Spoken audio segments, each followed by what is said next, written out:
¿Qué tal? Buenas noches. Vemos que hoy Rocío no se quería ir por la hora, digo yo. Esta se queda la media hora más que queda, pero no, aquí estamos ya retomando el relevo. Gracias, Rocío. Vamos a presentarle dos temas, doña Silvia Jerez y un servidor, que hemos seleccionado como todos los martes, como todos los días prácticamente, para ustedes.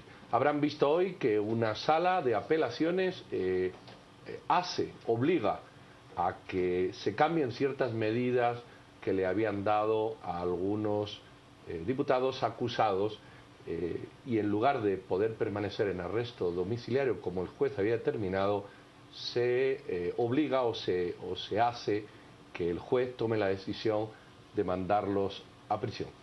Y de eso vamos a tratar, de las medidas sustitutivas y cómo se deben de aplicar, cuál es el criterio de fondo, porque estamos viendo mucha gente que pide prisión, que pide cárcel, que pide fuerza, y cuando los jueces toman determinadas decisiones que no gustan aparentemente, se generan unas opiniones que lo que piden es una mayor dureza. ¿Cómo compatibilizar estas exigencias sociales con el fondo o con la forma o con la filosofía de la doctrina jurídica o del derecho? Vamos a hablar con dos abogados, don Fernando Rosales, que es miembro del bufete Integra, bufete legal, y Pablo Hurtado, que es abogado y secretario ejecutivo de Asilo. Señores, buenas noches. Doña Silvia Jerez, el tema es amplio, así que empecemos con ello. Bienvenidos. Licenciado Rosales, yo quisiera comenzar por usted. Aquí en Guatemala lo que estamos viendo es una justicia sin precedentes, como se está aplicando en Guatemala, sectores que nunca habían sido tocados, importantes figuras se encuentran hoy en prisión de todos los sectores.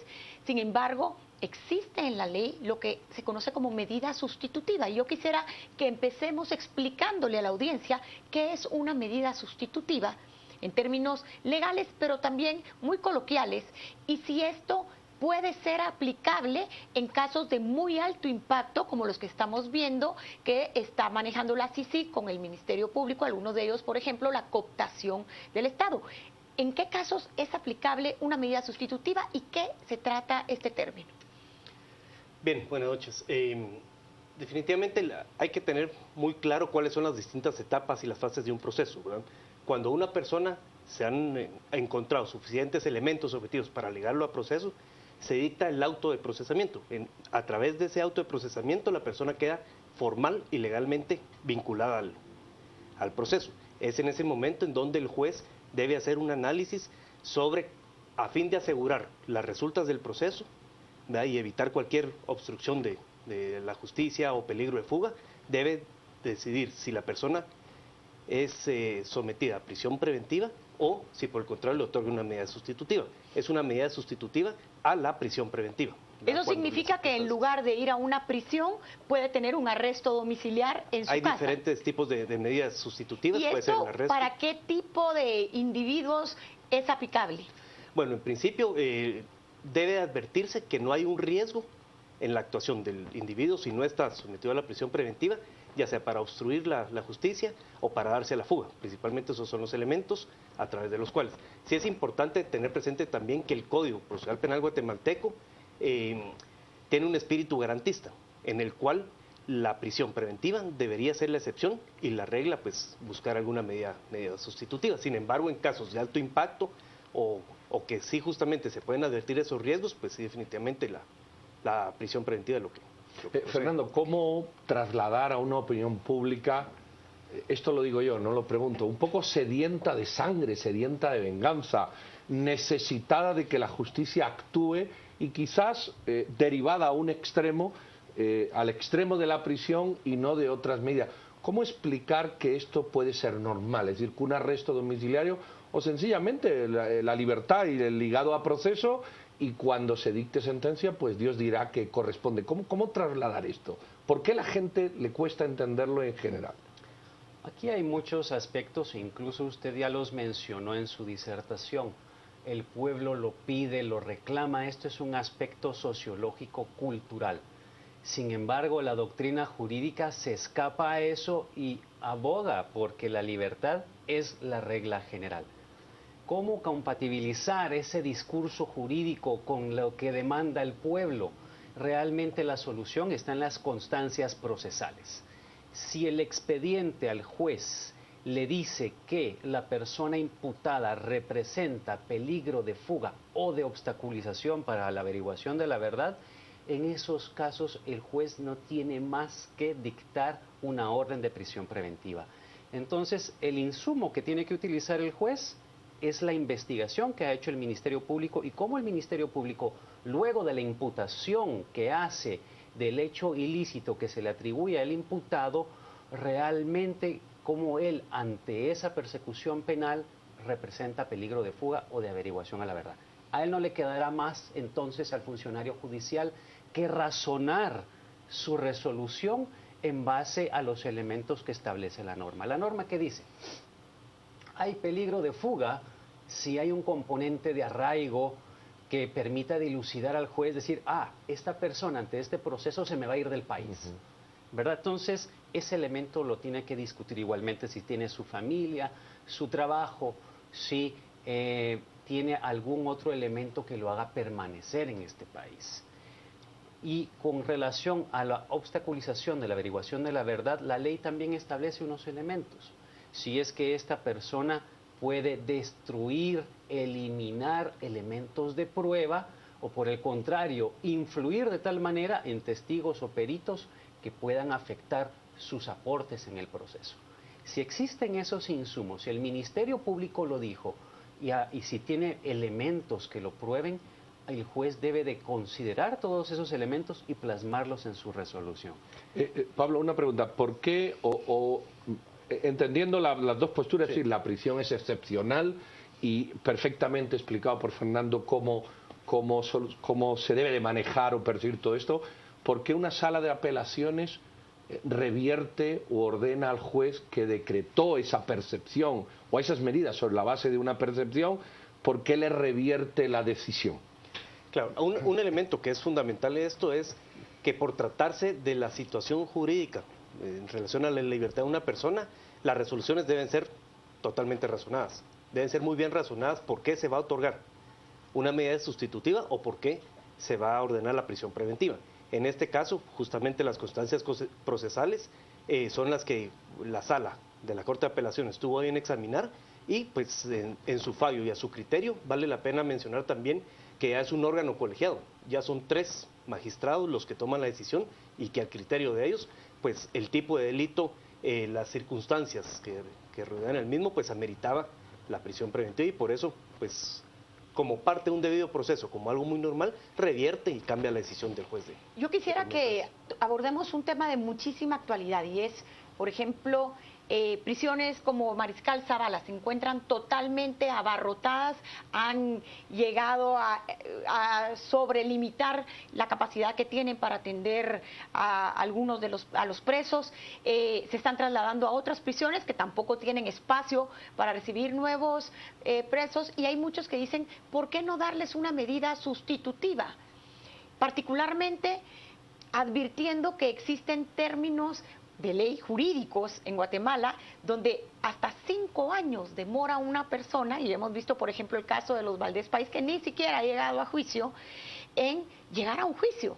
Entonces, parte de la pregunta es, ¿hasta dónde debemos como guatemaltecos comprender estos dos extremos que estamos viviendo? Por un lado, los jueces que se niegan a dar estas medidas y por el otro lado, las prisiones abarrotadas, un sistema que ya está desbordado y como tercer elemento, estos procesos que son excesivamente lentos y que de alguna manera vulneran los derechos humanos de quienes están siendo procesados. Luis, ¿usted qué opina al respecto? Ciertamente hay muchas razones. Las jurídicas que ya se han expuesto y lo que usted trajo a colación nos menciona muchas otras perspectivas.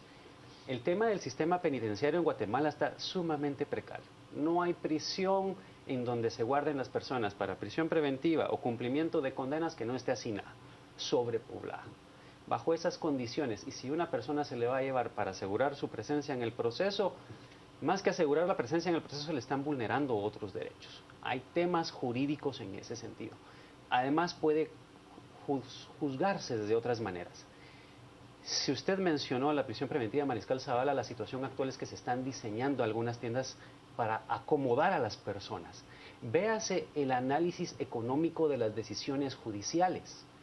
se está invirtiendo en acomodar recintos que no están destinados para esos efectos, para el cumplimiento de esas medidas que pueden tener efectos sustitutivos. Entonces, la población debe de sopesar que el reclamo de justicia no solo se debe de sosegar o calmar con una prisión preventiva, porque la prisión preventiva no es una condena. La prisión preventiva no es eso, y tal vez es esa la demanda y el reclamo popular que estamos escuchando. Tal vez estamos ante indicadores que todo el mundo conoce de impunidad, que estamos alrededor del 97%, que los procesos toman mucho tiempo, que el pueblo realmente lo que quiere es justicia pronta, pero una medida de prisión preventiva no es una condena. Porque no debe de verse de esa pareciera manera. como que esta prisión preventiva se convierte en una pena y en un castigo antes de que llegue la condena. De hecho, hay una importante cantidad de casos en los cuales se ha cumplido más tiempo en prisión preventiva que el máximo de la pena imponer, ¿verdad? Y esto vale la pena traer, no es algo nuevo. Ya desde la época de Minú, hace más de 20 años, uno de los informes era justamente sobre los presos sin condena, ¿verdad? Quienes ya, y justamente, y para agravar la situación, suele ser las personas de menos escasos, financieros, recursos económicos, quienes no tienen la capacidad o el asesoramiento adecuado para poder velar justamente. De hecho, pareciera que muchas veces el sistema quisiera tenerlos en prisión preventiva para hacer ver ante la opinión pública que se están cumpliendo las condenas antes de que puedan salir de prisión. A veces esa sensación que usted mencionaba, licenciada, de un poquito... lo de María, el circo que se hace de la opinión pública, y lo que mencionaba Pedro, de esta sed de justicia que tenemos los guatemaltecos, podrían estar violando entonces nuestro sistema de justicia. Reflexiona en la pregunta de Silvia en el marco del debido proceso. O sea, ¿se está haciendo un debido proceso? Estamos haciendo un proceso que nos gusta, un proceso que nos satisface. Pero la pregunta es, ¿ustedes, desde la perspectiva de la filosofía jurídica, ven en todo esto un debido proceso? ¿Tiempos que no se cumplen? ¿Plazos que se sobrepasan? ¿Medidas excepcionales que se toman como normales? ¿Personas que son mandadas a prisión con el argumento que Fernando ha dicho que ha quedado suficientemente claro? ¿Cómo vemos el debido proceso en todo esto? Ciertamente es una situación muy compleja la de Guatemala. Los indicadores que tenemos respecto a la eficacia del desempeño de los procesos son muy lamentables. La impunidad y lo que se retrasan los procesos son mucho tiempo. En conclusión, a nivel general, porque a nivel particular no puedo emitir un juicio sobre lo que no conozco, yo diría que a nivel general el debido proceso es una garantía que por la falta de recursos, instituciones, juzgados, cobertura de los juzgados, personal capacitado, etcétera, hay muy poca oferta institucional de juzgados respecto a la demanda por los conflictos sociales que se están demandando en Guatemala. Hoy en día los medios acaparan generalmente los casos de impacto que se suscitan y que llaman la atención, pero como usted mencionó en sus estadísticas, ¿cuántas personas no están a la cola, que no tienen los recursos y que sus casos pasan años?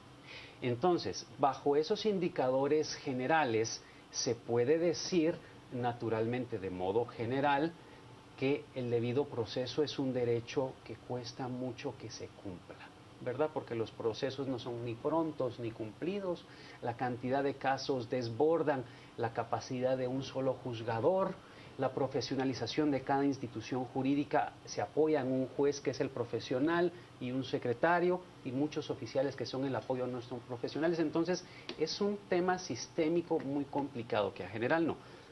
Particularmente no puedo hablarles de ningún caso concreto, me reservo porque no soy ni el abogado de esos casos, ni conozco las instancias de cada una de ellas, ni los elementos probatorios para que se dicten. Muy bien, Fernando y Pablo, vamos a ir a un corte, vamos a leer algunas cuestiones de redes sociales y seguimos. No se vayan, que vamos a regresar en unos instantes. Escríbanos lo que quieran ustedes conocer.